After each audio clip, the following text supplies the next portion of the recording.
We don't want that flag.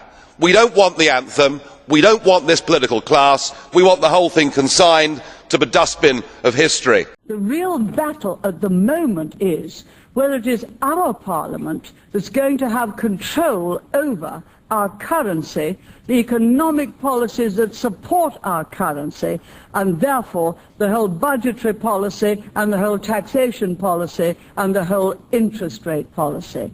The danger at the moment is that it might, if the other people wish to go to a single currency, which is not necessary for a single market at all, the danger is that that might go to a group of people who are not democratically accountable in any way. And that is why we say very firmly, we will not have a single currency imposed upon us for 700 years. But if I were, there'd be no European Central Bank accountable to no one, least of all to national parliaments. A single currency is about the politics of Europe. It is about a federal Europe by the back door. So I'll consider the honourable gentleman's proposal. Now, where were we? I'm enjoying this. And so the message that comes up is fear because you won't have any food, fear of unemployment, fear that we've somehow been so reduced as a country that we can no longer, as it were, totter about in the world independent as a nation, and a constant attrition of our morale, a constant attempt to tell us that what we have, and what we have is not only our own achievement, but what generations of Englishmen have helped us to achieve, is not worth a damn. The kind of laughter that greeted the early references that I made, that what was involved was the transfer of the whole of our democratic system to others. Not a damn. You have shown yourselves with these demands to be vindictive, to be nasty. All I can say is thank goodness we're leaving. You're behaving like the mafia. You think we're a hostage. We're not. We're free to go. We're free to go. And 85, and now I do understand. Onorevole Farage. I do understand. Onorevole Farage. Onorevole Mr. Farage. Io sto garantendo a lei la possibilità di parlare di tutto quello che vuole, però quando si parla di mafia, lei dice che un Parlamento si comporta come la mafia, questo per quanto mi riguarda è inaccettabile. As far as I'm concerned, that's unacceptable. If you're not, I do understand. I do understand, sir, Mr. President, I do understand national sensitivities. I'll change it to gangsters. All right? And that is how we're being treated. We're being given a ransom note. Then when I saw how the European Union was developing, it was very obvious that what they had in mind was not democratic. I mean, in Britain you vote for a government and therefore the government has to listen to you, and if you don't like it you can change it, but in Europe all the key positions are appointed, not elected. The Commission, for example, all appointed, not one of them elected. And the way that Europe has developed is that the bankers and the multinational corporations have got very powerful positions, and if you come in on their terms they will tell you what you can and cannot do, and that is unacceptable. If a European superstate were to be forged, it would almost certainly develop interests and attitudes at variance with those of America. We would thereby move from a stable international order with the United States in the lead to a more dangerous world of new competing power blocs.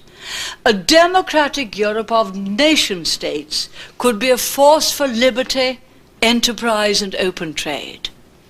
But if creating a United States of Europe overrides these goals, the new Europe will be one of subsidy and protection. The question that I want to ask, that we're all going to ask, is who are you? I'd never heard of you. Nobody in Europe had ever heard of you. I would like to ask you, President, who voted for you?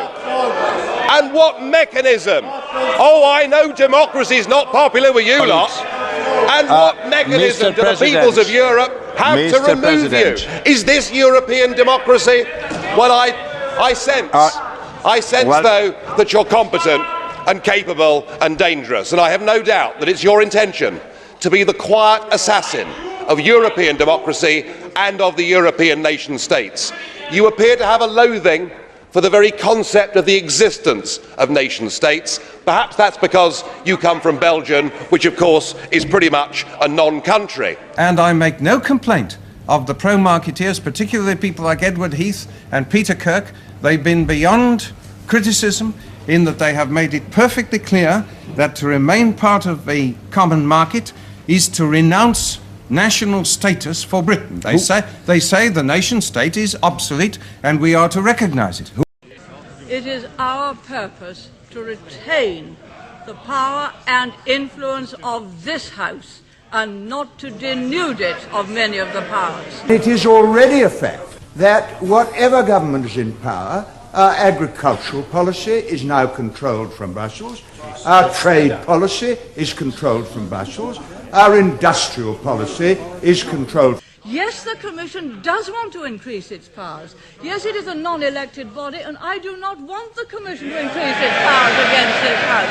So, of course, we are differing. Of course, the chairman or the president of the Commission, Mr. Delors, said at press conference the other day that he wanted the European Parliament to be the democratic body of the community. He wanted the Commission to be the executive, and he wanted the Council of Ministers to be the Senate. No. No. No. Perhaps the Labour Party would give all those things up easily. Perhaps they would agree to a single currency, to total abolition of the pound sterling. Perhaps being totally incompetent with monetary matters, they'd be only too delighted to hand over the full responsibility, as they did to the IMF, to a central bank. The fact is, they have no competence on money, no competence on the economy, so yes, the right honourable gentleman would be glad to hand it all over. But just look around this chamber this morning. Just look at these faces. Look at the fear. Look at the anger. Poor old Barroso here looks like he's seen a ghost. You know, they're beginning to understand that the game is up, and yet in their desperation to preserve their dream, they want to remove any remaining traces of democracy from the system. But look at your response to them. What they're being told, as their government's collapsing, is that it would be inappropriate for them to have a general election. In fact, Commissioner Wren here said they had to agree their budget first before they'd be allowed to have a general election. Just who the hell do you think you people are? You are very, very dangerous people indeed. Your obsession with creating this Euro state means that you're happy to destroy democracy. You appear to be happy for millions and millions of people to be unemployed and to be poor. Our kind of Europe, of sovereign states, proud of their national identity, enjoying the prosperity which free enterprise brings, a force for open trade, democracy and liberty, would look outward to the world, where freedom must be defended and extended. The 1979 Dublin summit exposed the stunned European leaders to the full force of the Thatcher negotiating style. It's that 1,000 million pounds on which we started to negotiate because we want the greater part back. But it's not asking the community for money, it is asking the community to have our own money back. If you look around the world today, I listen to Gough Whitlam and his 14 million Australians, and he trades heavily with Japan. I'm very fond of the Australians. But do you think he's going to enter into a relationship with Japan where he gives Japan the right to make the laws in Australia? Do you think Canada, 22 million of them, and to the south a great and friendly nation?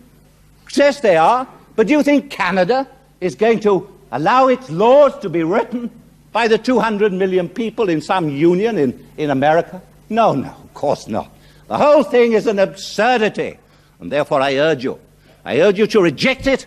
I urge you to say no to this motion, and I urge the whole British country to say no on Thursday in the referendum.